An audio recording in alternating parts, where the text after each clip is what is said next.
On tient à remercier Best Buy, fournisseur officiel pour tout l'équipement technologique du studio de la Commission athlétique.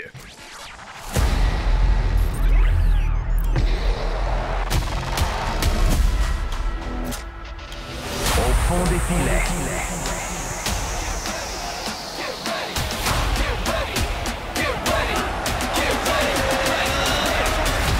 Au fond des filets.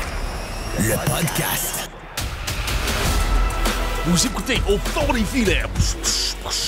Épisode 17. Oh oui, déjà 17, hein? Je suis content que tu sois là. T'étais pas à Toronto pour Taylor Swift? Trop cher, c'est trop cher. Mais hey, c'est un rapport avec le soccer. Tu sais qu'ils vont monter la taxe pour les hôtels, notamment. Ils vont profiter du passage de Taylor Swift pour faire un peu de cash en vue de la Coupe du Monde 2026. Parce que la facture commence, on l'anticipait, mais la facture commence à grimper.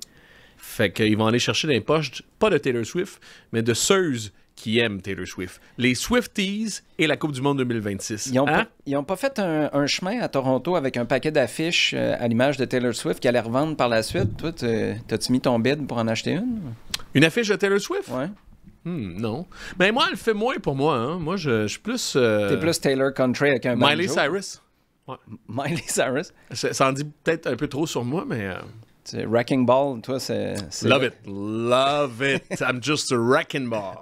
Hey, t'es-tu choqué? Non. Non? Non. Excusez. Faut pas faire de montage. T'es pas choqué? Tu te réjouis du fait que je sois pas Non, mais je me suis dit, tabarnouche, tu travailles sur toi. Non. Je Non. Je reste cohérent avec ce que j'ai dit la semaine dernière. Mais quand la donne change, ouais. Je suis obligé d'ajuster le tir. C'est Alexandre Pratt qui fait en sorte que je suis pas choqué aujourd'hui. Ah, la donne a changé. Attends, on va remettre les gens en contexte. En contexte, parce que la semaine dernière, si vous n'avez pas écouté notre dernier balado ensemble, Olivier et moi, parce qu'il y a eu Annie Larouche entre nous deux, d'ailleurs. Je te conseille d'ailleurs de continuer avec elle plutôt qu'avec moi, là, si tu as hésité. La garde partagée. Olivier a dit, si cette semaine, aujourd'hui, on est quoi, le 18 novembre, s'il n'y avait pas de directeur sportif nommé, si Corey Ray n'était pas entériné dans ses fonctions, t'allais être choqué. Oui, puis j'assume encore ça. Écoute, c'est demain matin qu'il faut que tu prennes une tonne de décisions. T'en as parlé la semaine dernière, il y a un paquet d'équipes qui ont déjà pris ces décisions-là à travers la Ligue. T'es pas obligé de faire comme les autres, j'en conviens, mais là, à un moment donné, on attend quoi? Ouais. Puis peut-être que ce qu'on attendait, c'était de savoir qu'officiellement, même présenté au public, même en leur donnant une voix, on a les fils Saputo qui ont les deux mains dedans. Tu penses que c'est relié directement? Non, moi je te dis que en voyant ça, parce que c'est un article qui est sorti dans la presse, si les auditeurs l'ont pas vu, Pratt, ça dit le Pratter. Voilà, par toi et toi seul. Je pense que je pense que son boss l'appelle le Pratter aussi. Il me semble qu'Alexandre Pratt n'a pas... Hey. Non, mais y a-tu un profil... T'es préjugé envers Alexandre Pratt? Non, pas du tout. D'ailleurs, il écoute peut-être. Attention. On le salue. Mais est-ce qu'Alexandre Pratt a un surnom dans la vie? Je sais pas. C'est ça qui m'a surpris. C'est un gars de baseball aussi. Hein? Puis c'est mon Alexandre Pratt préféré, le nerd de baseball. Puis probablement qu'il doit s'appeler Big ou Envoyer le gros quand on a sa balle. Ça doit être ça son surnom. En tout cas, on le Bref, salue. Un très bon article. Ouais, t'aimais ça? Avec Luca et Simone Saputo. Peut-être un peu plus surprenant pour certains de savoir que Simone Saputo, qui est le plus jeune des deux, qui a 24 ans, si je ne me trompe pas. Luca, lui, on le voit tourner depuis... 27-24. Hein? Exact. Fait que Luca Saputo, c'est le plus vieux.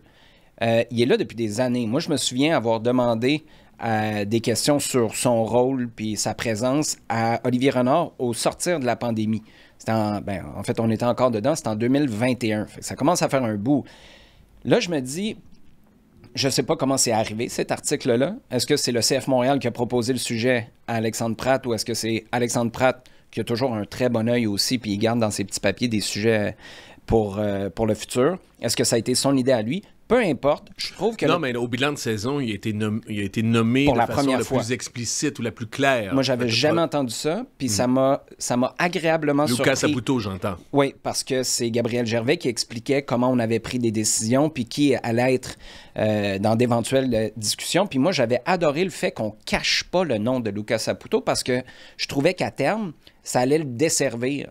Tu sais, souviens-toi dans le temps où Nick DeSantis, qui est venu ici il y a 2 mois, puis qui en parlait encore, de l'époque où il n'y avait pas le droit de parler. Ça entretient un nuage, un feeling d'opaque qui n'est pas bon pour personne. Là, pour aboutir ma réflexion, puis pourquoi je ne suis pas fâché ce matin, c'est est-ce qu'il va y en avoir un, directeur sportif? C'était mon zag, là. Est-ce que tu serais fâché s'il n'y en avait pas?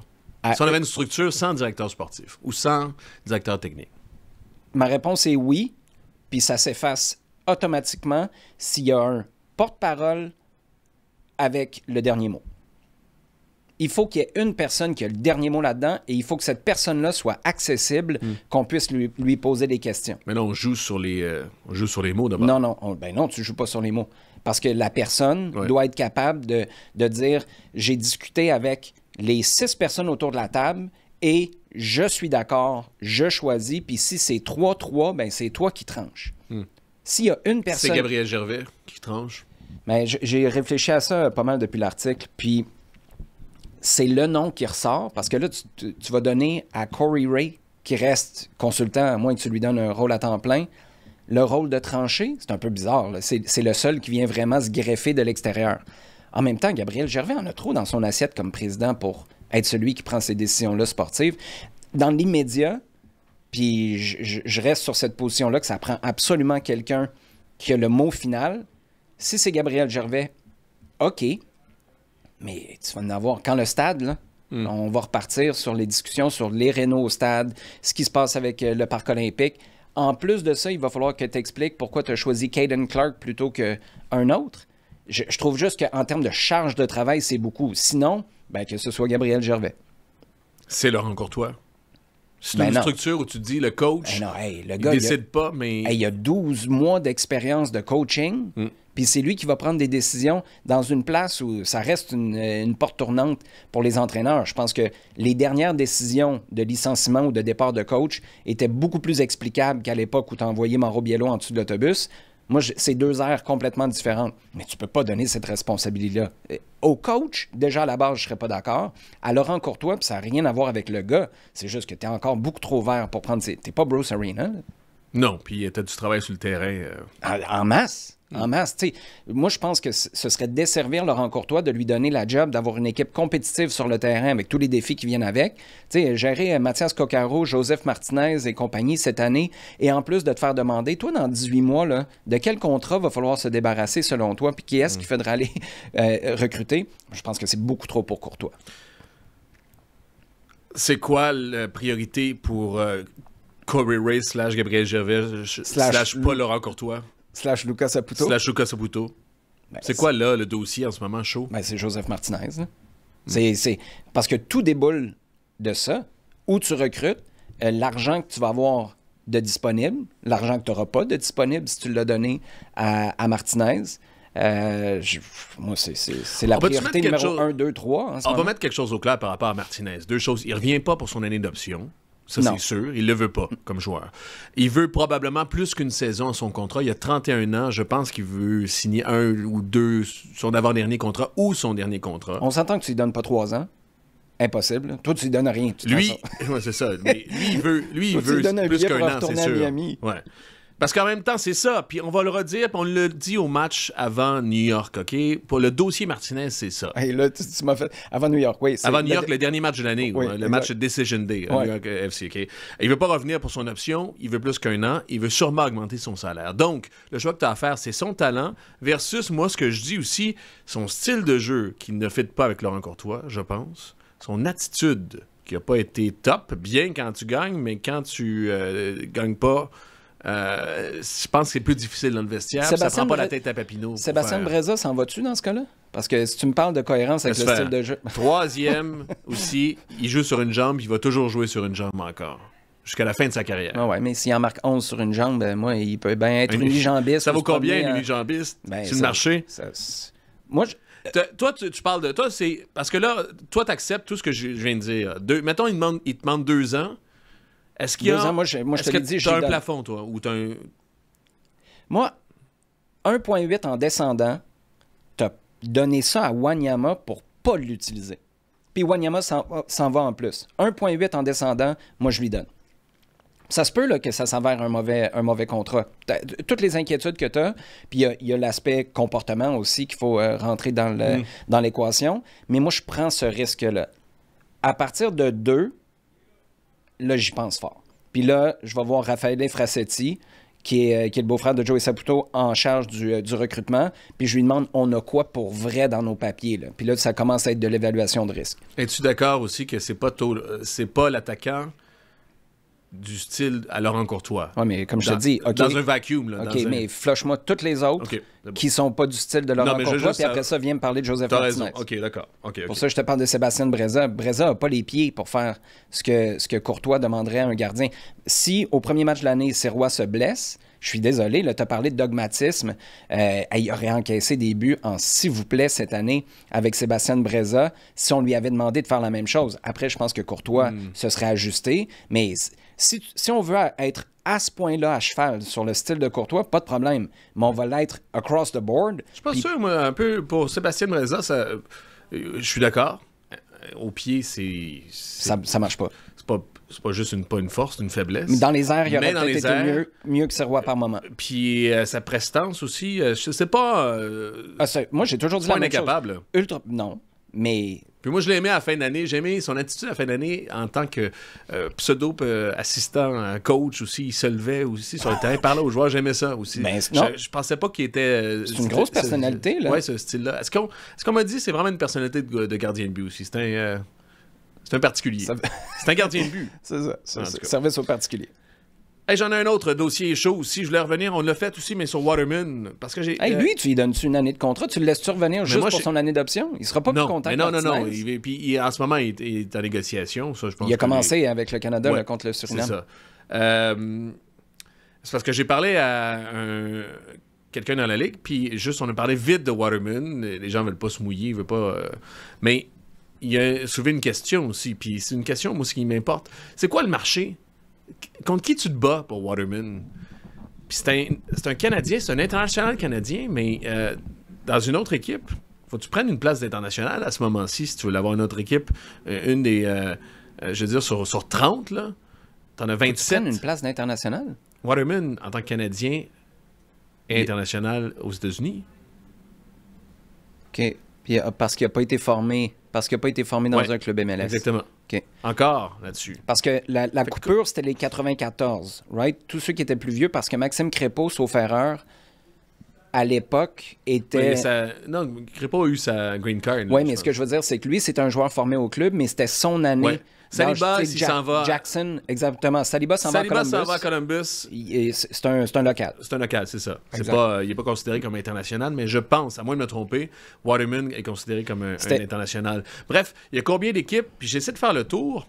Pas une tonne d'équipes qui sont prêtes à y donner une place de leader nécessairement, je pense. Ouais, mais à vitesse... Non, de leader. Il est capable d'aller... Et là, c'est pas contre Waterman. Non, mais il n'arrive pas partant indéniable dans 8 équipes sur 10 en MLS. Là. Non, puis c'est plus à Montréal, parce que, puis avec raison, puis je pense qu'il y a du talent, puis moi, je leur signerais. Puis le style... Tu sais, tu reviens, Courtois, là, ce qu'il demande à ses attaquants ou à son gardien, ce qu'il demande à son défenseur central, c'est dans les cordes de Joel Waterman, là, qui aime jouer au ballon. Puis je pense que ça vaut beaucoup, mettons, on parle de Corey Ray, ou on parle, tu sais, tu veux asseoir, quand justement, tu as une nouvelle administration qui arrive, tu veux t'asseoir avec 2-3 piliers, avoir un corps, avoir un groupe. Je pense que tu peux, c'est une assise relativement très solide, Joel Waterman, dans le contexte montréalais aussi. Fait que je le garderais. Mais attends, je vais aller plus loin encore, parce que j'avais pas rentré cette équation-là.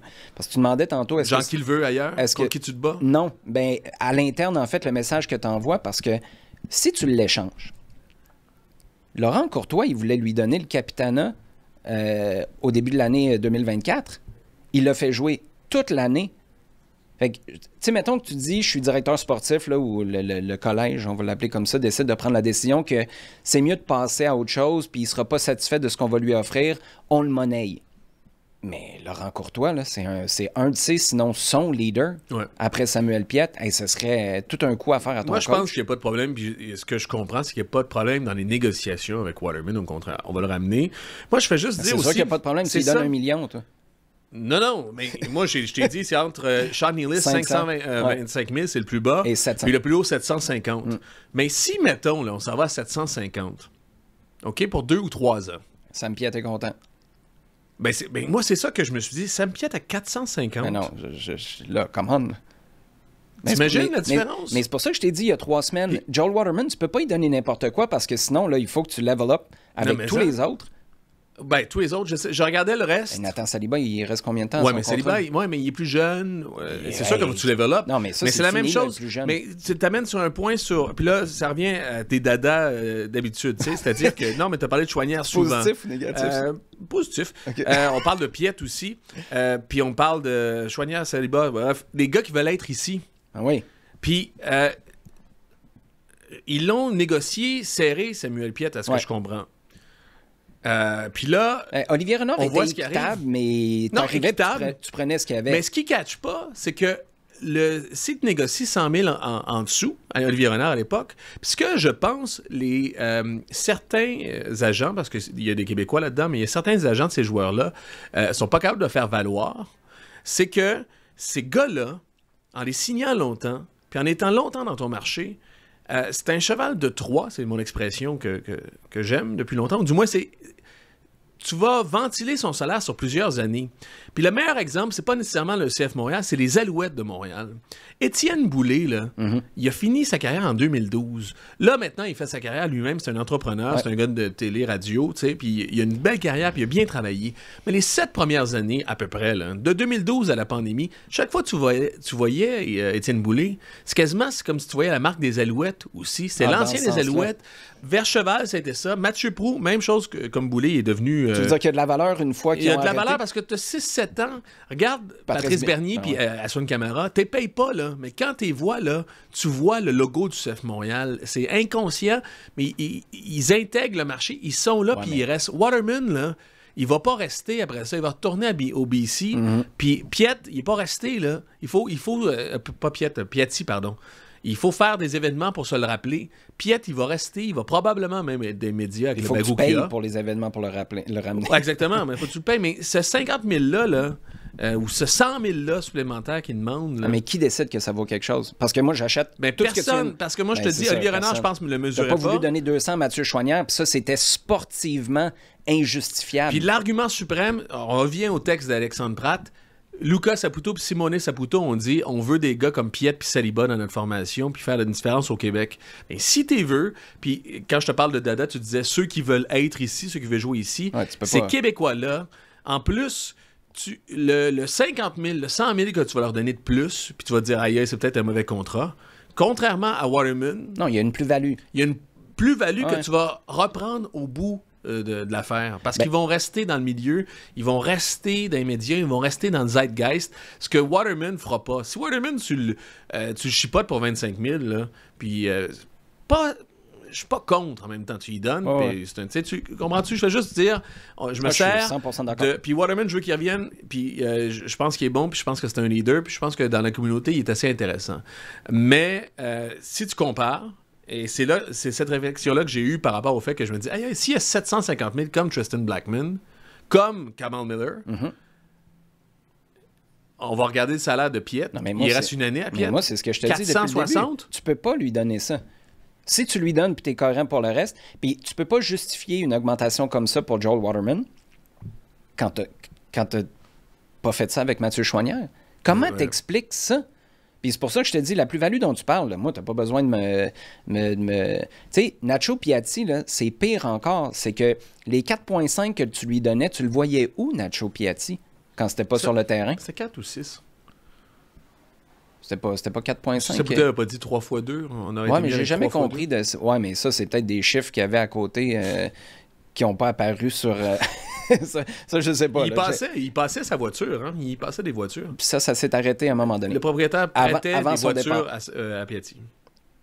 Je sais pas si c'est connu, ça. Si c'était... Ben, c'est connu de toi puis moi. Là. Puis là, d'une couple d'auditeurs.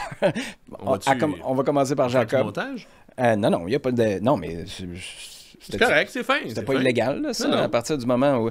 Penses-tu, par contre? Ce que je comprends... Non. Faut pas que ça soit comptabilisé. Là, tu peux bien prêter ta voiture à ton chari. Feel the room. Okay? Feel the room. Là, non, c'était pas illégal, cette affaire-là, pas du tout.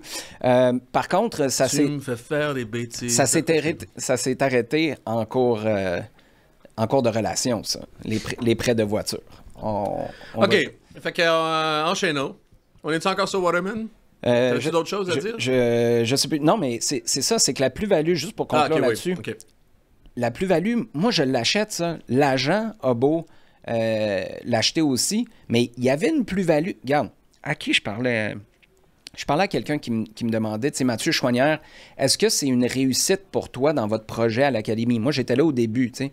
Puis j'ai dit, Mathieu Choinière, c'est exactement ce qu'on avait en tête quand on a parti l'Académie. C'était un kid qui faisait 10 ans de progression, puis boum, il devenait une star. Puis après ça, d'être vendu, on me demandait, est-ce qu'il y a à quelque part un petit échec? Est-ce que ça reste une réussite? Ben oui.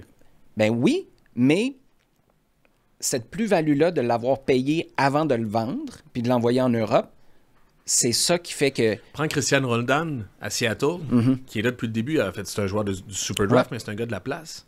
Il est là depuis longtemps, il a fait son argent, il est adoré à Seattle. C'est un gars qui aurait pu aller en Europe aussi, puis tester, puis s'amuser là-bas.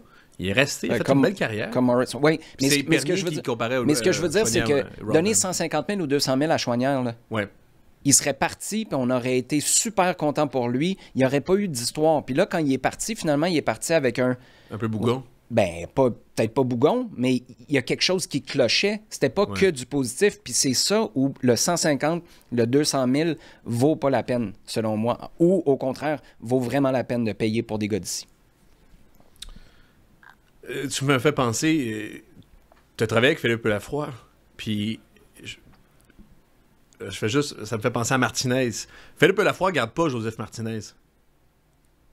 En ce moment. Je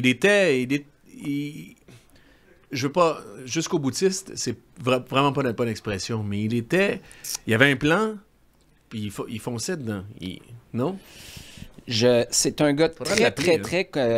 très, très conséquent.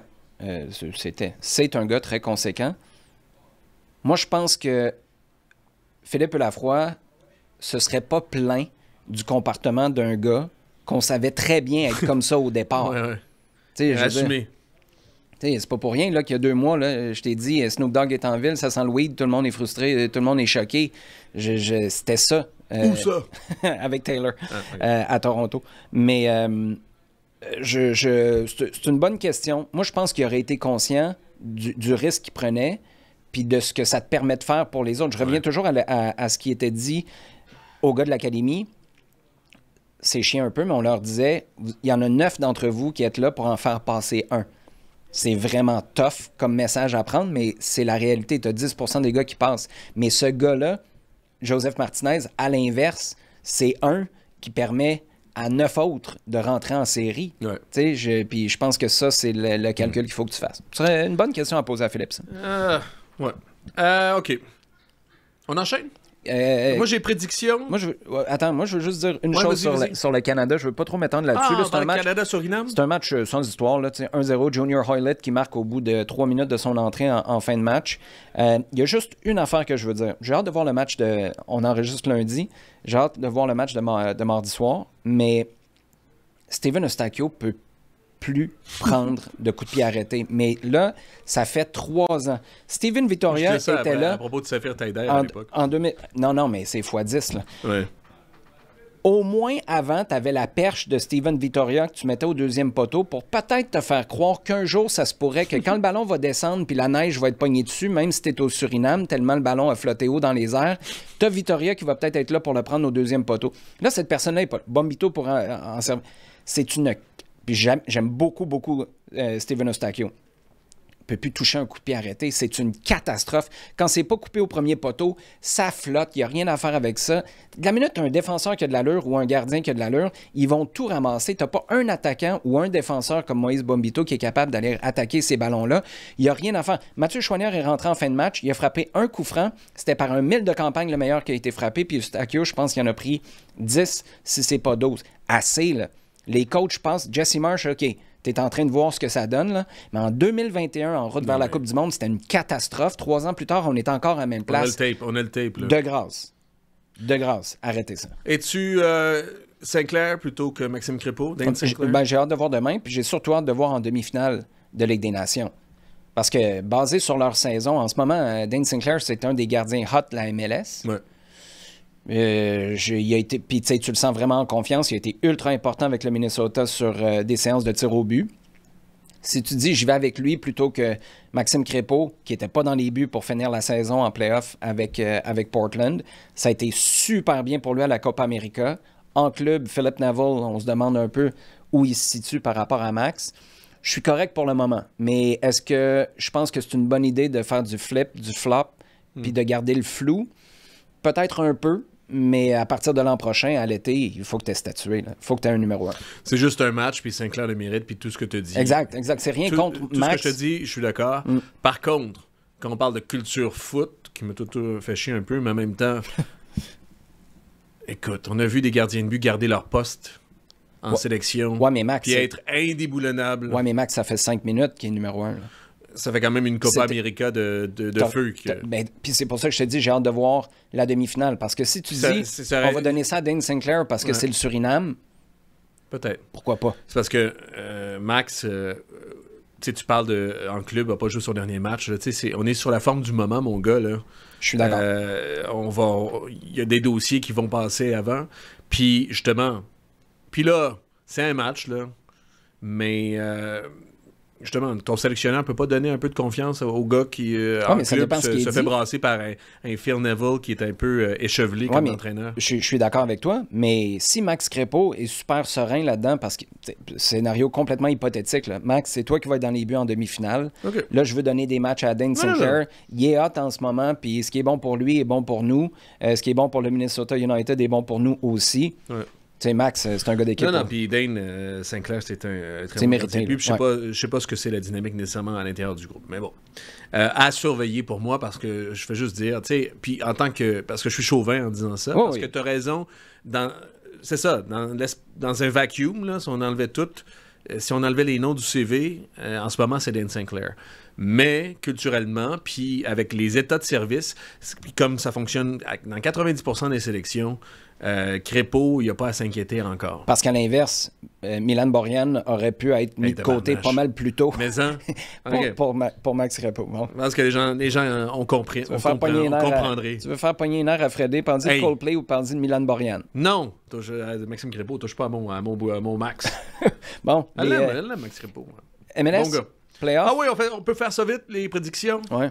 Ça commence samedi. Faites-vous des matchs, les amis? Moi, je fais dimanche. Ouais. C'est quoi le match que tu fais? Je fais le match LA Galaxy, Minnesota United. Ah, nice. Dan Sinclair, d'ailleurs. Voilà. C'est un match maintenant aussi. Hein? Oui. On y va. New York, mon Frank. Prédiction? Red Bulls.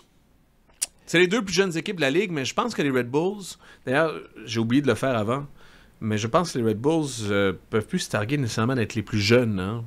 Tranquillement, avec ce qu'ils ont rajouté comme... En tout cas, bref. Hey, mais d'une manière ou d'une autre... Les Red Bulls vont gagner sur le terrain du NYC. Ils jouent ce match-là? Attends, je vais regarder. Là, je te prendre ça. Citi Field. C'est croche à Citi Field. Pour le vrai, je suis allé, là... Montréal a joué le match, là. Ouais.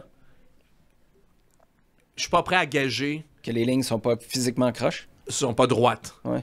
Je te jure. C'est hallucinant. Puis aussi, il y a des bumps. Parce qu'il y a des terrains. Pour glisser aux deux.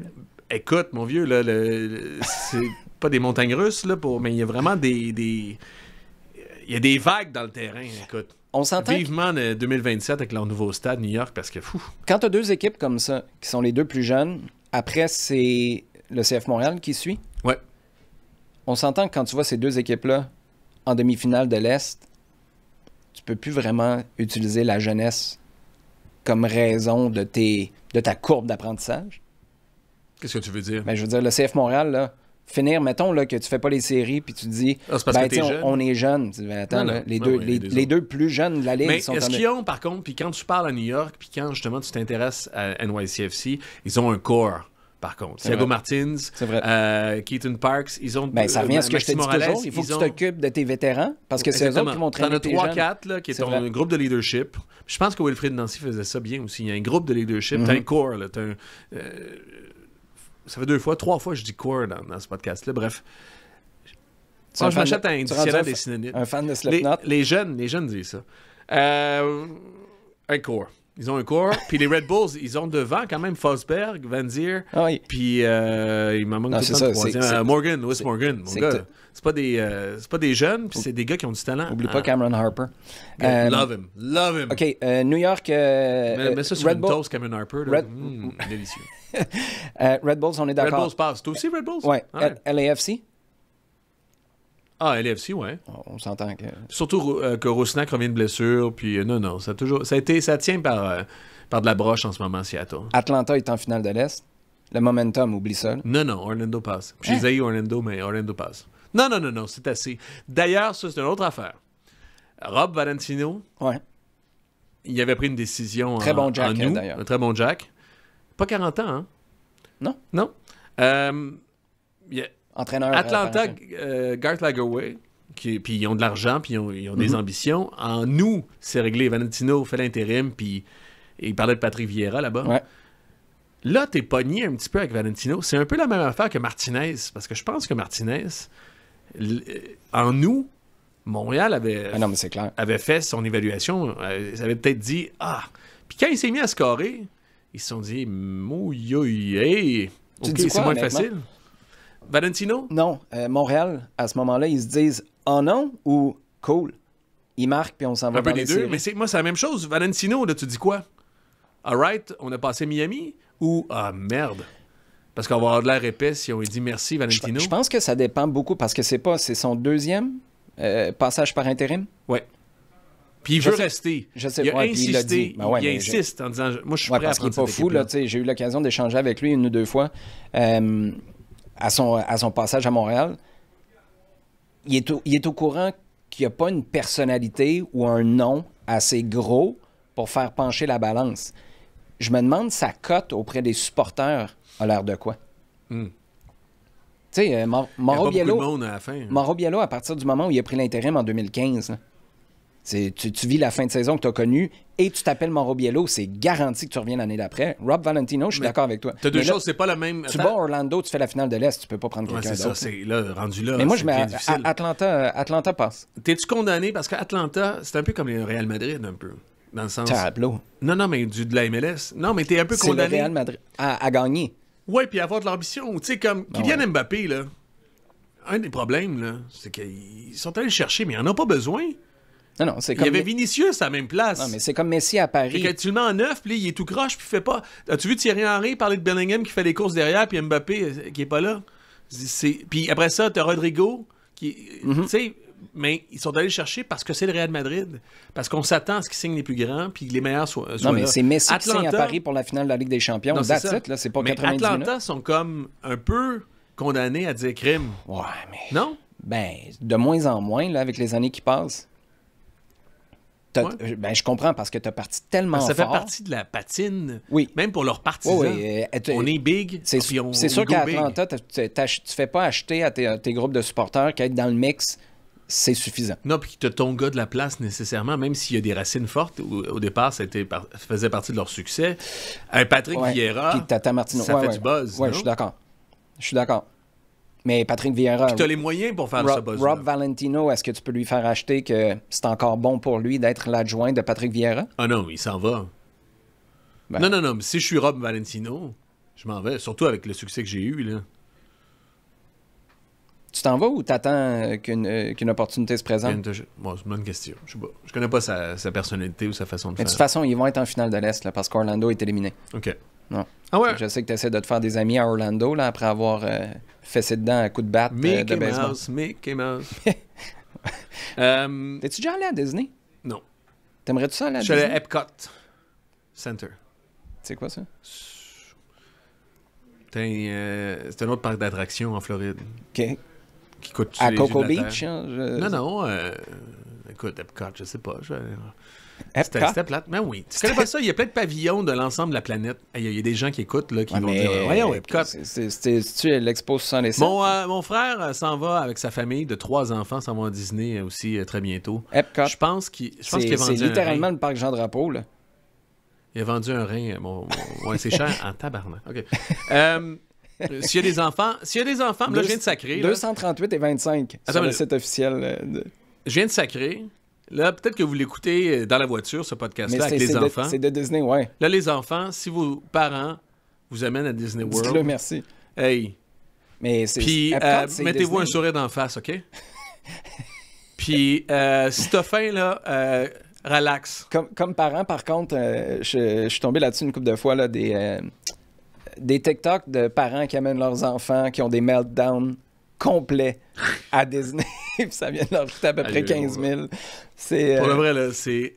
Puis j'ai un commentateur avec qui j'ai travaillé cette année. Moi, je paierais cher pour te voir à Disney. J'ai un commentateur qui est allé avec son fils. C'était un match qu'on faisait à Orlando. Il est allé la veille. Il me dit le prix que ça a coûté avec son fils de 14 ans. Ils ont fait des manèges. Puis ils ont pris le... Faut que tu prennes la passe rapide parce que sinon, t'attends 1 heure, 2 heures en ligne. Est-ce que je comprends? Ouais. Ouais, là, il a pris la passe. Hey, mon gars.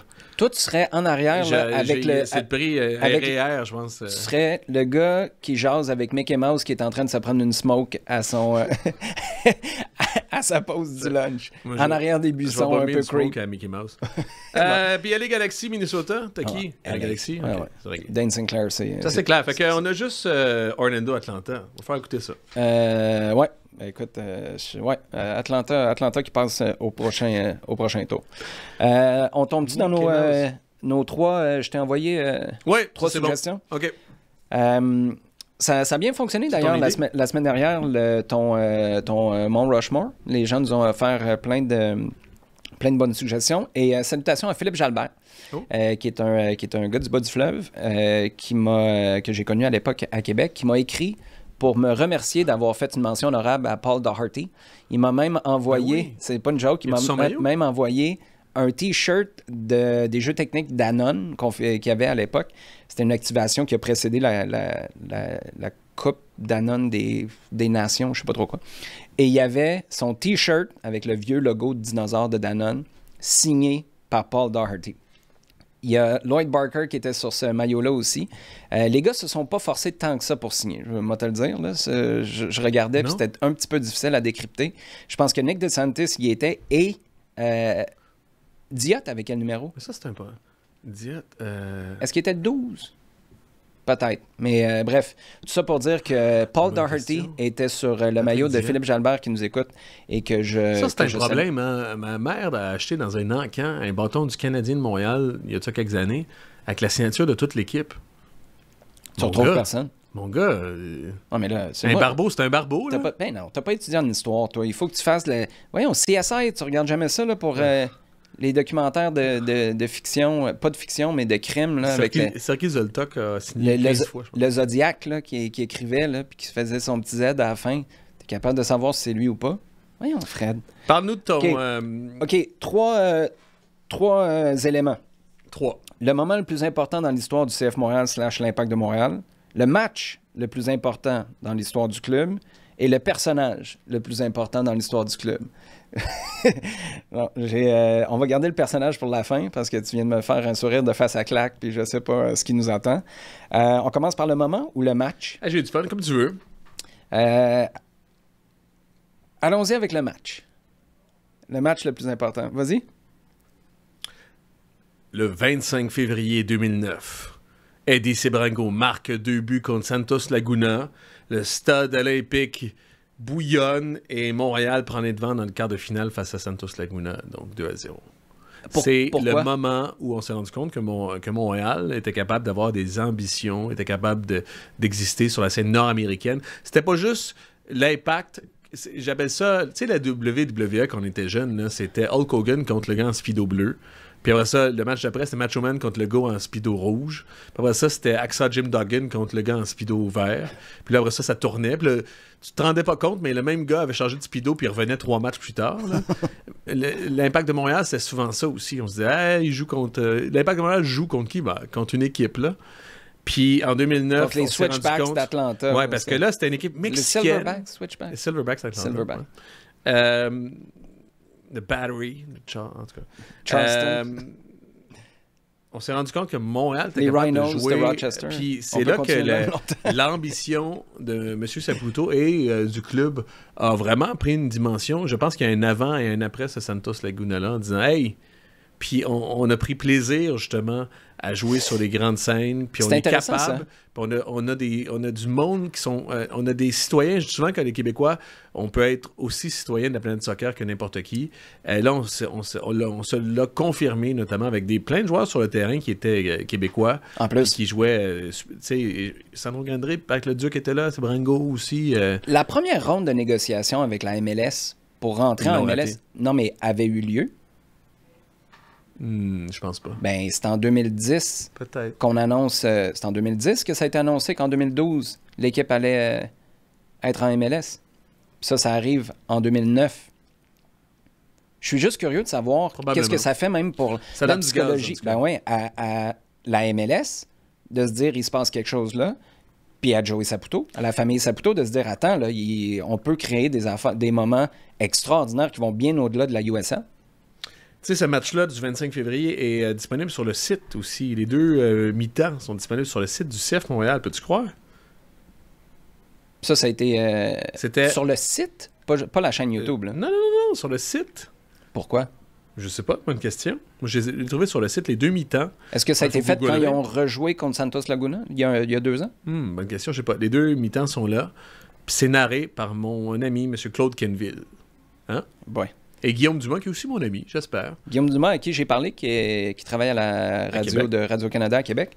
Je lui ai parlé quand ça a été annoncé que Ronaldinho s'en venait faire un tour à Québec. Son recherchiste m'a dit « Vous avez sûrement vu que Ronaldinho s'en vient à Québec. » J'ai fait « Non, dis-moi en plus. » Je pensais que c'était du fake news, mais non. Il est rendu à faire le fond de... c'est quand même gros, par contre, ce qui s'organise à Québec. Là, moi, je suis surpris. Puis ça a l'air d'être un projet qui va largement au-delà de Québec. Je pense que Québec est un parmi plusieurs pions, on va dire ça comme ça, dans son projet. C'est quoi ton match? C'est drôle parce que ton choix est un précurseur du mien. Moi, c'est la finale de la Ligue des champions en 2015 parce que c'est la première fois où il n'y avait rien de plus gros à Montréal. Le Canadien jouait Non, le Canadien ne jouait pas en même temps.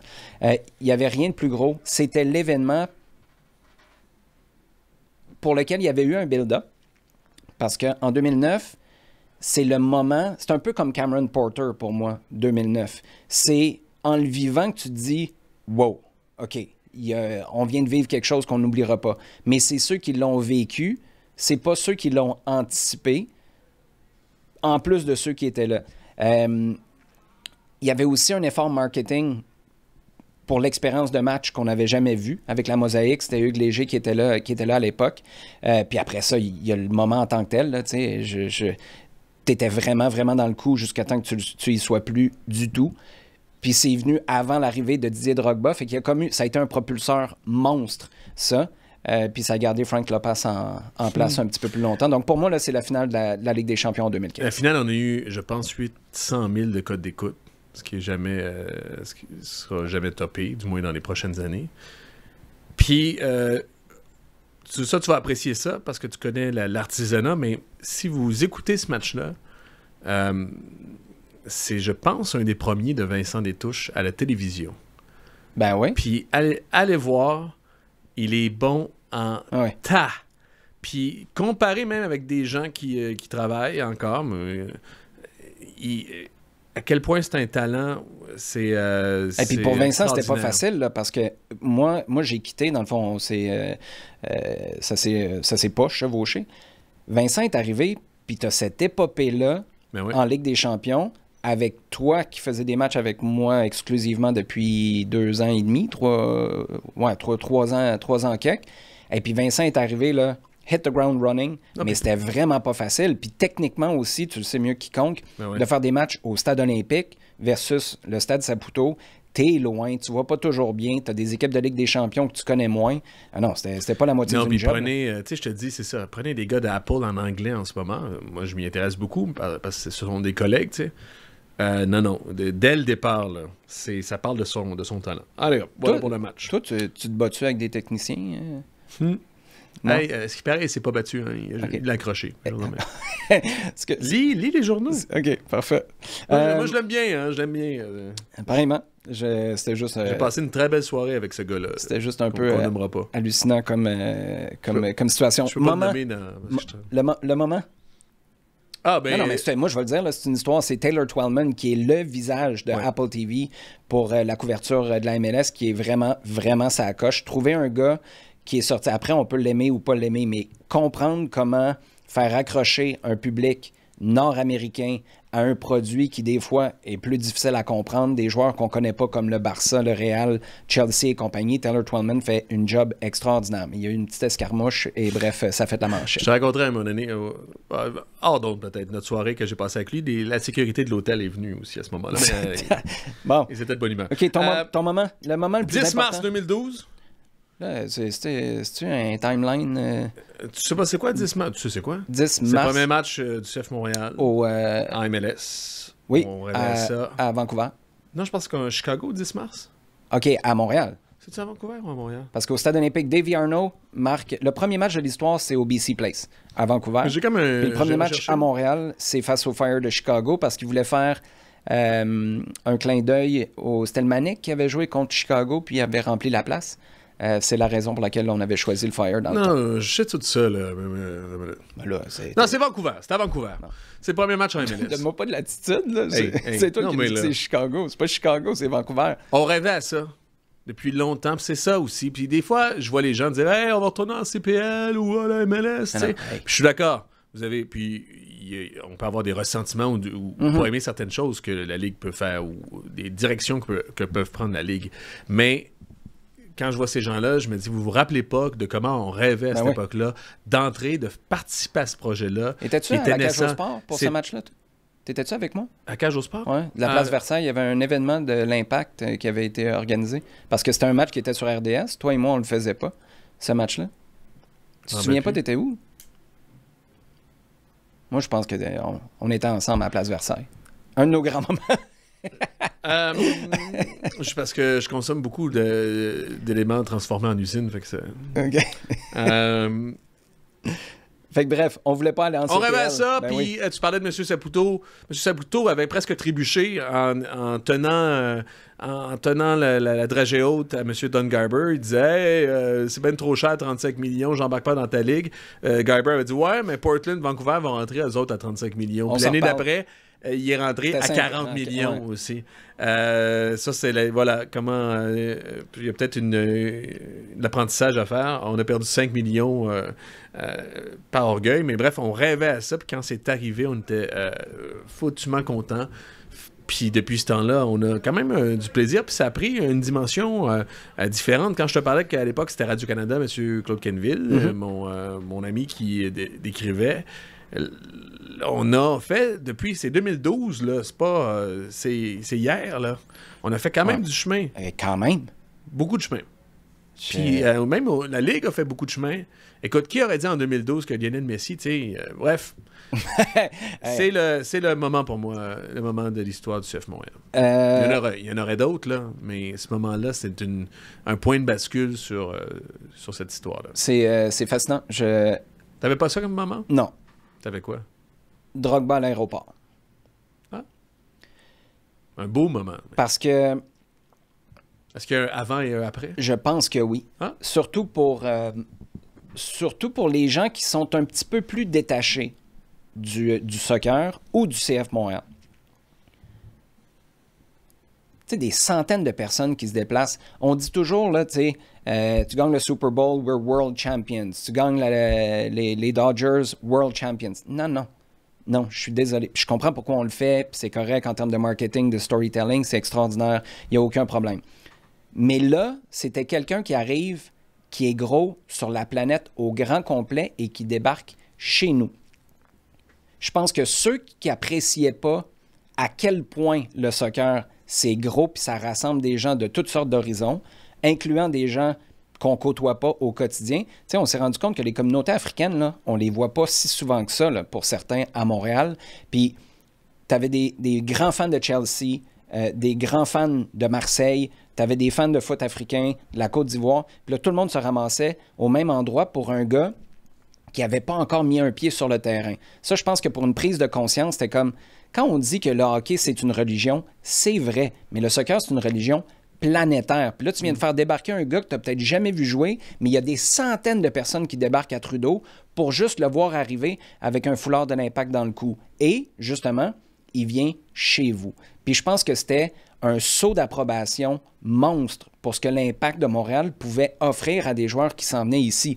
Après, je comprends, c'est en fin de carrière, mais ça a juste ouvert les yeux. Puis à ce jour, ça reste un point de référence, comme dans le temps de Drogba, Mais Nacho Piatti a davantage contribué à l'Impact de Montréal que Didier Drogba. Mais il y a comme un imaginaire qui a été marqué, qui nous a fait comprendre à quel point c'est gros, puis aussi, peut-être revenir à Joseph Martinez, à quel point des personnalités qui sont plus grandes que nature dans le monde du soccer, là, c'est pas la même chose que gérer un joueur de hockey qui est hors du commun. Parce qu'ils ont justement une portée qui va largement au-delà de ce qui se passe ici à Montréal. Moi, c'est Drogba qui débarque à Trudeau. On a traité de princesse parce qu'il voulait pas jouer au Stade olympique. Hey. Moi-même, je voudrais pas jouer au Stade olympique. J'ai pas les genoux. Pas les genoux qui tiennent. Ouais, en tout cas. Ça, c'est... Mais tu vois, c'est ça. Puis c'était la première fois. Non, moi, je parle de la communication du CF Montréal pour que les gens comprennent bien qu'on aurait dû le chérir un peu plus aussi. Ouais, mais c'est pas le CF Montréal qui l'a traité de princesse. Là. Non. Bon. Moi, ce que je veux... Mais c'était la première fois que tu avais un gars qui était capable de regarder les médias, puis je dis pas que c'est une bonne chose, puis qui disait, moi, je réponds pas à tes questions. Il était assez gros pour faire ça, puis que tout le monde prenne son trou. C'est pas une dynamique qui est super facile à gérer, là, puis qui est agréable. Non, mais moi, je pense qu'on en arrive là, à cette idée-là de princesse, alors qu'on explique mal que ce gars-là, voyons, mais Fred, il est arrivé, comment t'arrives? OK, là, on va partir sur autre chose. Là. Puis justement, moi, je pense que c'est un apprentissage. C'est pour ça que moi, c'est le moment le plus important, parce que c'est là que tu te rends compte que pas tout le monde qui est au courant et qui va accepter que les reporters, les journalistes rentrent dans le vestiaire. Comment t'arrives le jour 1 de Drogba, c'était son premier départ, à moins que ce soit... Parce que quand il entre comme remplaçant, c'est à Montréal? Oui, contre Chicago? Non, ça, c'est son premier départ contre Chicago. Ah oui. Mais il est entré quelques minutes avant. Je me souviens pas c'est lequel de ces deux matchs-là, mais il y a un match où tout le monde s'en va pour voir Drogba, puis Drogba, il s'en va se cacher dans les douches, puis il dit « Dites-moi là quand ils ont fini, là. Moi, je me pointe pas là. » Comment, à ce moment-là, il n'a pas été briefé sur le fait que c'est comme ça que ça fonctionne ici. Mais c'est pour ça que je te dis, pour moi, là, c'est le point de bascule. Les autres stars, penses que tu rentrais dans le vestiaire voir David Beckham? Ben, je sais pas. Non. Ouais, mais David Beckham était au courant. Moi, c'est ça mon point. Il est arrivé dans un marché qui était Hollywood. Lionel Messi, mais en même temps, tu rentres plus dans le vestiaire maintenant. Ben, c'est ça. Lionel Messi... Les joies de la pandémie. Toutes les stars font dire merci beaucoup. Olivier Giroud puis Antoine Griezmann te font dire... c'est pas plus mal. En même temps, aller dans le vestiaire, moi, j'en ai vu aussi, tu sais, des gars qui n'ont pas de texte à faire puis qui vont à côté du gars en serviette et jaser de la game. Pourquoi? Va à l'entrée, en tout cas. Ça, c'est une autre affaire. Les blogueurs vont être en crise après moi. Ça va? Ça va. Bon. C'est toi qui me choque, finalement. Je pensais que c'est moi qui te choquais, là. Moi, j'ai rien dit. Là, il te reste quoi? Il t'en reste un, là. Il reste le personnage. Avec ton gros smile dans la face. Vas-y. Ben là. Quoi? Le personnage du CF Montréal, tu le sais. Qui j'ai choisi? Ben, l'autre jour, t'as pas mis Joey sur le mont Rushmore. Fait que je sais pas, là. Le personnage du CF Montréal, celui qui incarne le mieux, le bleu, blanc, noir. Ah, ben là, c'est fait. C'est fini. NDS. Nick DeSantis. Ah, ouais? Ouais. Hein? Parce qu'il incarne le mieux, à mon avis. Tu sais, Joe Saputo m'a déjà dit... J'étais en bas de mon divan, là.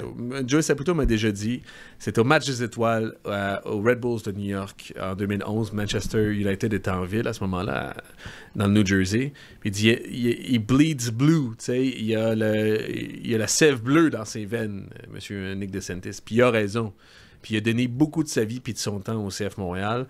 Puis il l'incarne dans ses réussites, mais aussi dans ses milliers de défauts aussi, à mon avis. C'est pour ça qu'on en fait des blagues aussi, puis des fois, j'ai de la misère à comment on peut réhabiliter par moment aussi. Tu me suis-tu, là? J'essaie d'être... Je vais être respectueux parce que j'ai autant d'admiration. Non, mais tu veux faire attention qu'on réécrive pas l'histoire avec juste les côtés positifs. Exactement. En évacuant des... Puis en même temps, pour moi aussi, c'est une forme de respect puis une forme de lucidité aussi. Bref. C'était des très bons entraîneurs du CF Montréal. J'ai déjà dit, en termes de changement, c'était un des gars qui sentait le mieux la game. C'était un milieu de terrain qui s'est donné corps et âme, un des bombes qui était là dans les bombes et les mauvais moments. Dans les tempêtes, il était là. C'est un gars du Québec, puis qui a joué avec des Québécois, puis qui a montré que justement on était capable, qu'on avait la grinta, puis qu'on avait aussi le panache, parce que je pense qu'il y a du panache, Nick, de jouer contre tout ça. Puis pour ça, je serai éternellement en admiration face à ça. Il a gagné les championnats. En même temps, il incarne, à l'entrée à MLS, lui, il m'avait dit, il y a 5 joueurs, OK? Toute cette séquence-là va incarner un peu ce qui, au niveau administratif, a tout le temps fait défaut au CF Montréal. C'est-à-dire une ligne de pensée, puis être capable de la respecter, puis être capable d'être vrai, même... En anglais, on dirait true to his word. Il y avait 5 gars qui étaient supposés faire de 2011, la dernière année, et faire le saut, puis d'être justement cette colonne vertébrale, ou du moins ce corps dont on parle avec Waterman depuis le début. C'était qui? C'était Camara? Bill Gaudette. Bush? Non. Bill Gaudette. Qui s'est blessé. Philippe Billy. Léo Di Lorenzo. Ali Gerba. Puis, si je me rappelle bien, Pizzolito. Ali Gerba, techniquement... il a fait la MLS. Il est encore payé en MLS. Mais, puis, il a dit... puis, ce qui est arrivé... Puis aussi, l'année d'avant, lui et Matt Jordan, il avait fait une conférence de presse, puis il disait, on a regardé... Je me rappelle parce que le directeur de communication était venu me voir, mais il disait, hey, la gueule t'es ouverte, t'as décroché quand on a dit ça.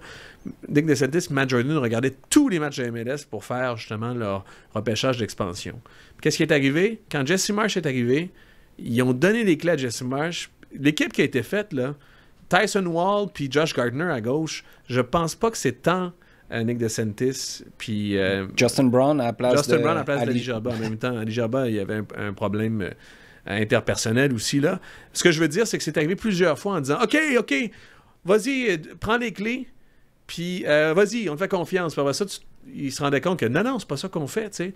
Puis un de ces trucs, puis toi, tu l'as dit, c'est son charme. C'est un gars charmant. Nick? Ben oui. C'est une de ses immenses qualités, de ses super pouvoirs. Drogba, c'est lui qui est allé chercher. Rappelle-toi la première du Vaio, mais je vais y arriver. Drogba, deux choses. Quand il est arrivé, Drogba, il a parlé du système de santé québécois. Il a parlé, je me suis dit, wow! Juste dans Drogba, comment il parlait, à cause de ses rencontres avec Nick DeSantis, il se disait Québec, terre d'accueil. Je me dis, wow, je suis tellement heureux de vivre au Québec. Même Didier Drogba dit que c'est extraordinaire. Ça, c'est l'effet, c'est le charme qu'avait offert Nick DeSantis.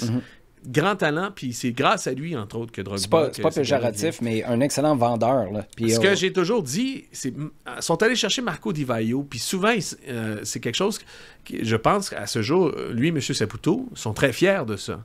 Je pense que ça a impressionné aussi la MLS que ces deux personnes-là soient en mesure, à ce moment-là de l'histoire, de charmer un joueur comme Di Vaio, puis de l'amener aussi de ce côté-ci du continent, du moins de l'Atlantique. Mais Marco Di Vaio, et c'est ça la réalité. Marco Di Vaio, c'est pas l'attaquant de Jesse Marsh. Non. C'est une bonne idée. C'est un peu la même chose à Martinez. C'est une bonne idée, là. C'est un immense talent, puis pas personne. On peut pas être contre la vertu. C'est ça. C'est un extraordinaire attaquant. Ramène Martinez. Bon, peut-être. Mais en même temps, il fait pas ouais, mais... avec ton entraîneur. Il a du scarré. Puis Marsh, il a fait combien de temps, lui? C'est ça. C'est ça. Ben, il revient pour 2 ans, Martinez. Puis ouais, c'est ça. OK. Puis il s'est accroché. Ce qu'il a fait, il s'est accroché à cette équipe-là parce qu'il l'aimait beaucoup. Mais il n'a pas été capable de dire au revoir. Puis ça a fait, quand ils nous ont nommé Adam Braz, écoute, là, puis là, les gens vont être... Il y a des gens qui vont être frustrés que j'ai dit ça, mais Adam Braz, t'as parlé à des joueurs, hein, pendant qu'il était là. Tu veux dire pour son... Lame Duck. Je pensais que tu allais parler de comment il a été embauché. Ah non, aussi, mais Adam Braz... Hey, Annie Larouche était ici, sur le divan dans lequel tu es assis, la semaine dernière. Puis, Annie a dit qu'elle, avec son background, a dû passer un test psychométrique pour savoir, pour que les propriétaires des Roses de Montréal sachent si sa personnalité et ses aptitudes cadraient avec le rôle de présidente des Roses. Adam Braz est le seul qui a été appelé à l'époque. Il avait quitté le club pour s'en aller travailler dans l'immobilier en Floride avec sa famille. Puis là, on le ramène de nulle part pour être directeur sportif avec un grand total de 0 minute d'expérience. Là n'est pas la question, c'est que... Non, mais tu es remplacé par lui. Oui, mais tu restes à côté aussi. Ah, mais ça, c'est parce que ça fonctionnait de même. Non, mais c'est ça mon point. Oui. C'est ça qui incarne. Okay, Nick a voulu rester en disant, puis tout le monde qui était là à l'époque disait « Ouais, mais Nick, il en connaît tellement, il connaît des affaires. » Ben oui, mais il était il a été mis de côté. On peut-tu le mettre de côté pour de vrai? Il a été mis de côté officiellement. Non, mais officieusement. Non, mais c'est ça, tu comprends ce que je veux dire? Il est resté dans l'ombre, dans l'antichambre. Ouais, alors, pour eux, c'était pas de l'ombre, là. Il est encore là. Non, mais c'était juste arrêter de nous écœurer avec ça, là. Non, ben, c'est ça. Puis c'est pour ça que je te dis que si vous voulez travailler en collégialité, là, pour revenir au début de l'émission, trouvez-moi une personne à qui on a accès. Parce que c'était ça le problème. Nick se prenait encore des flèches, mais il n'avait pas le droit de venir parler. Ouais. Là, ça laisse un flou monumental. Adam Brass, s'il parlait, tu ne comprenais pas la moitié du temps. Ça, encore en anglais, ça trickle down. Ça a un effet sur le reste de la structure. Puis longtemps, alors que Bryce était là, il y avait les joueurs, je sais pas, il était là pendant que c'est une bonne chose que ce soit le personnage. Non, mais oui, parce que je veux dire, parce que du talent, moi, son talent de charme, de recrutement, il connaît le talent. Je sais pas s'il est capable de mettre une équipe ensemble aussi. Ouais. Moi, je pense que en tant que directeur sportif, il n'a jamais réussi à mettre une équipe cohérente nécessairement ensemble, mais il est capable d'aller chercher un par un des joueurs qui ont du talent. Un chasseur de tête extraordinaire, puis on le voit. Un gars charmant, un gars qui s'est dépensé cœur et âme, un gars qui était bon sur le terrain, un bon joueur, un bon entraîneur, qui savait, je parlais de changement, savait sentir les changements. Puis je pense qu'aussi, il y avait le respect, il en impose, il y a du charisme, il en impose aux joueurs aussi. C'est pour ce talent-là. Mais, et c'est ça qu'il incarne, savoir s'entourer, puis savoir suivre un plan d'affaires. Tu sais, quand je te parle de... Quand il a remis les clés à Jesse Marsh, puis après ça, il les a repris en milieu d'année. Là, Jesse Marsh, il était sur le bord du terrain, lui puis les autres, puis il parlait à Nesta puis Divayo, puis il disait « Ah, l'Américain, il connaît rien. L'Américain, ça, c'est Nesta puis Divayo. L'Américain, il connaît rien. OK, mais t'en fais un lame duck de par ta présence, à mon avis. Voilà. J'ai peut-être trop parlé. Là, non, il va t'en maudire, mais t'es d'accord avec... Avoue que t'es d'accord avec moi, non? Qui incarne le club, l'essence du club au fil des ans. Avec Jesse Marsh, là. Voilà. Puis moi, j'étais pas un fan de Jesse Marsh à cette époque-là. Je me disais, faut pas le garder absolument. Ouais. Non, mais je te parle d'aller chercher Divayo, puis gérer la personnalité des Nesta Divayo face à Jesse Marsh. Alors que tu as décidé de mettre Jesse Marsh, c'est comme je dis souvent, tu dis, hey, je vais faire ma cuisine. T'as une designer, tu sais, qu'est-ce que tu veux comme cuisine? Bah, je sais pas, mais vas-y, t'as carte blanche. Tu reviens le lendemain, toute ta cuisine est rose. Tu fais, ben là, c'est pas ça que je voulais. Le designer dit, mais mon gars, tu m'as dit carte blanche. Là. Mais moi, ce qui me fascine là-dedans, parce que c'est vrai ce que tu dis, mais Nick DeSantis, contrairement à d'autres dans les hautes sphères du club, a gardé une bonne relation avec toutes ces personnes-là. Puis... Parce que probablement, quand tu étais là... Parce que ces gens-là se sont pas sentis... couillonnés par Nick non plus. Ils n'ont pas... Tu sais, c'est là où... À l'époque, il y avait les joueurs de Klopas et les joueurs de Nick. Ouais. Peut-être. Puis Frank et Nick DeSantis ont encore une bonne relation. Mais en même temps, c'est ça que je te dis, par marque de respect, c'est Nick DeSantis, alors que ça fait un an Marc DeSantis, la saison 2011, prend l'eau parce qu'on lui dit, entre autres... Parce que, premièrement, on gère des joueurs qui pensent passer en MLS, d'autres pas. Tu as un vestiaire divisé. Puis tu as Marc DeSantis qui devient encore là lame duck. En faisant dire, c'était pas le gars pour la MLS, mon gars. Je le sais, mais ces deux-là ont encore une bonne relation. Une bonne relation.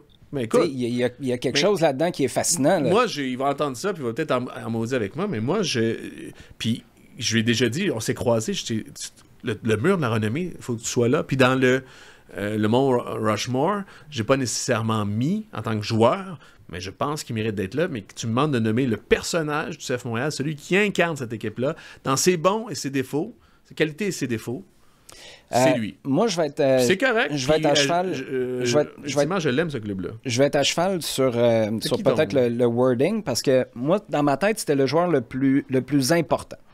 Parce que je suis d'accord avec toi, je pense pas qu'il y a de personnage plus emblématique à part Joey Saputo dans l'histoire du club que Nick DeSantis.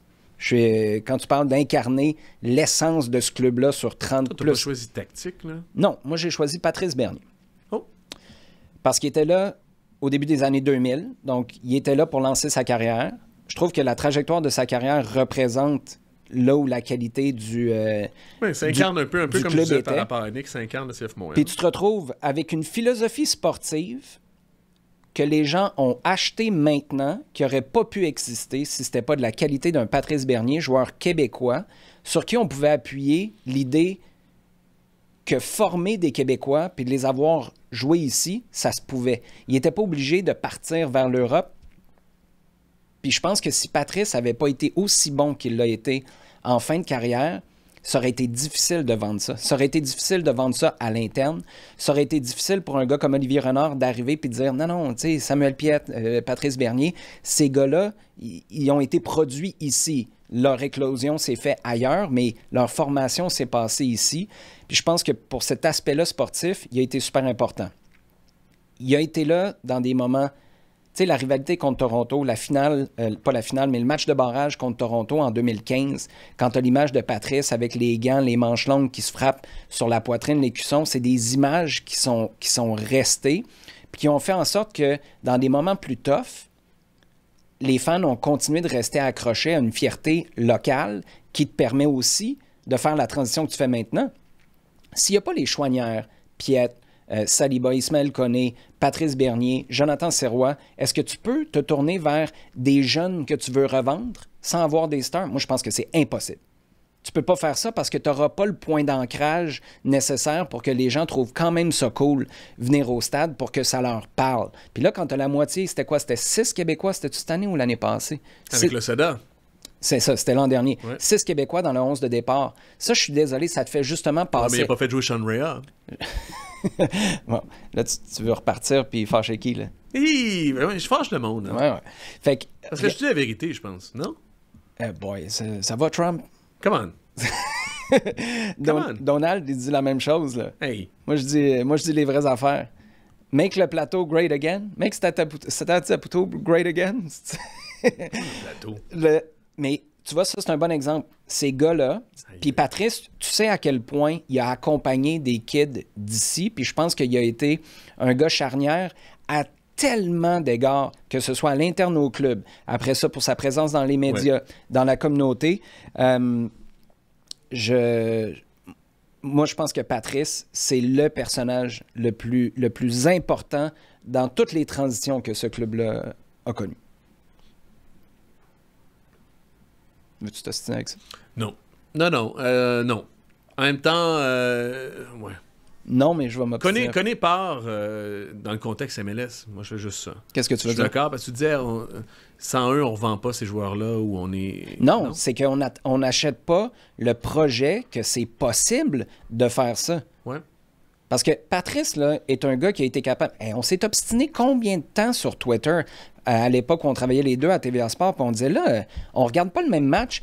Patrice se faisait blaster, puis c'était comme si c'était de la charité québécoise que de l'avoir sur le terrain. Non, ça c'est... C'était l'enfant. Ouais, mais sans... C'est aux Québécois, t'as raison. Mais c'est encore de même aujourd'hui si Patrice n'est pas bon. C'est une extraordinaire carrière. Mais je sais. Mais puis comment aussi il partait avec une prise... Deux prises en état canadien. Au club déjà à base. Ouais. Je suis désolé, là, mais le club, il croyait pas tant que ça. Dans l'ensemble de sa carrière en Europe, un Canadien, à cette époque-là, quand un Canadien, c'est comme un Japonais qui arriverait pour jouer, encore pire, un Thaïlandais qui arriverait pour jouer. T'as raison, mais j'inclus même pas sa carrière européenne. Moi, c'est la réalité en 2015, OK? Le bilan de fin de saison s'est fait avec Adam Braz et Richard Legendre, si je ne me trompe pas, parce que Mauro venait de finir sa saison par intérim. Il n'avait pas été confirmé pour l'année d'après. Frank Lopez est congédié en milieu d'année. C'est là que notre philosophie, c'est le 4-2-3. Oui, c'est ça. En tout cas, on va pas... ça va très bien depuis qu'on ne parle plus de philosophie et d'identité de jeu. Frank Lopez est congédié, c'est l'année où la femme de Patrice sort en plein match sur Facebook, blast le club, blast Frank Lopez pour un manque de respect, peu importe. À la fin de l'année, moi, ça m'a scandalisé ce jour-là, puis ça résumait un peu l'incapacité du club à embrasser ou au minimum protéger les gars d'ici. Ça a changé depuis à cause de Patrice puis des années qui ont suivi. La question a été posée, puis c'était tout simple. Là. Tu pouvais botter en touche, il n'y avait aucun problème. Est-ce que, selon toi, Patrice Bernier a été bien traité par cette année? Je ne sais pas si c'était par Frank Lopez ou bien traité cette année, mais on parlait clairement de Frank Lopez. Tu peux dire, regarde, on ne va pas revenir sur un entraîneur qui a été licencié. On a toujours des choses à améliorer. On peut apprendre. On va faire un débrief, mais c'est sûr qu'il y a des choses qui auraient pu être négociées différemment pour essayer de ménager la situation un peu. Ça n'a pas été ça. La réponse d'Adam Braz ce jour-là, c'était oui. Puis moi, j'ai trouvé que ça a été le pire manque de respect à Patrice Bernier. De dire oui, il a été bien traité. Hey, on est sur quelle planète? C'était une catastrophe. Il n'était pas reconnu pour ce qu'il apportait. On continuait de le faire vendre des tickets à gauche et à droite. Hey, on est là. Quand c'est ça que ça sert, les tests psychométriques, c'est ça? Puis attends, mais après ça, 2016, Monroe le fait jouer. 2017, il joue un peu moins, puis c'est tout à fait correct. Là, il devenait plus vieux. Mais en 2017, on se dit, pourquoi tu n'en joues pas une de plus en 2018? C'est ça qui fait que ça a validé. Non. Les Québécois, là, t'es pas obligé de te prendre pour un 7-up flat. T'es pas obligé de fanfaronner non plus comme une star interplanétaire, mais tu vaux quelque chose. Puis si c'est pas de ces années-là, 16, 17, ce que lui a fait, puis ce que le club a accompli, surtout en 2015, en 2016, je suis désolé, essayer de vendre l'idée que tu vas former des Québécois, qu'on va leur donner une chance, puis qu'ils sont capables d'arriver au plus haut niveau. Mathieu Choinière n'existe pas. Il jouait pas aussi sous Jesse Marsh, Patrice Bernier. Mais il a fini par jouer. Parce qu'il a toujours fini par jouer. Dans le fond, le message de Patrice Bernier, c'était « Donne-moi une chance qui est égale aux autres, là, puis je vais te montrer que je vaux la peine. Peu importe je suis de où. » Il n'a pas fini par jouer. À la fin de la saison, il jouait moins. Non, mais il y a eu un point de bascule. En début de saison, ça marchait pas. T'es pas tombé dans mon piège parce que je voulais te dire, tu dis ça pour Patrice, qui a pas joué sur Jesse Marsh. Ouais, c'est les circonstances, puis c'est pas son style de jeu. Puis je veux que tu sois d'accord avec moi en disant que Marco Di Vaio jouerait jamais dans une équipe de Jesse Marsh, indépendamment de son talent. Ouais, peut-être, mais là, pourquoi tu me tends un guet-apens? Ah ah! On va tomber dedans, d'ailleurs. C'est un mauvais guet-apens. OK. Fait que moi, c'est ça. Patrice Bernier, c'est bon. Hey, Patrice, on l'aime. Patrice Bernier. Là, il faudrait que les gens nous disent, on leur demande de commenter ça où? Là, sur YouTube, sur la chaîne YouTube? YouTube. Le moment le plus important dans l'histoire du club, le match le plus important dans l'histoire du club, puis le personnage le plus important dans l'histoire du club. Fait que Nick DeSantis sur le mur de la renommée l'année prochaine. Mais-en! Voyons, t'étais où? T'étais assis là où je suis assis il y a un mois et demi, puis t'étais comme, ouais, peut-être, c'est pas... Non, mais je sais, non, mais... Je t'ai dit, il faut que ce soit le prochain. Non, oh là, tu me donnes un piège aussi. J'ai dit, Piatti avant de Santis, j'ai dit, why not? Pourquoi pas? Piatti, moi, je t'ai dit, on s'entend que l'année prochaine... Piatti, là, le doorman, là, j'ai dit, si tu vois arriver, là, tu le fais rentrer direct dans le VIP, OK? Hey, les autres, tu peux pas dit de manière catégorique que pour toi, pour moi, c'est scandaleux si DeSantis, c'est pas le prochain. Ah, d'accord. Ça me va. Okay. Oh, oui. Scandaleux le prochain? Et toi, tu as la capacité à dire oui, ça me va, puis après ça, mettre une virgule. Ça me va. Hein? Non, mais je cherchais, je voulais juste. Hey, rigoureux. Je voulais juste voir s'il n'y a pas quelqu'un d'autre que je mettrais avant. Mais t'as raison. Hey, t'en as 6 non, déjà. Non, t'es rendu là. Bon. L'an prochain. À l'an prochain, Nick? Ouais, mais-en. Parfait. Mais-en, puis je vais applaudir. Avec. En tout cas. C'est clair, là? Ouais, on pourrait finir là-dessus. Je suis un peu jaloux de son charme aussi. Tu vas applaudir. Moi, de ses cheveux. Ça parle plus de moi. Moi, de ses cheveux. Ouais, pas mal. OK, salut.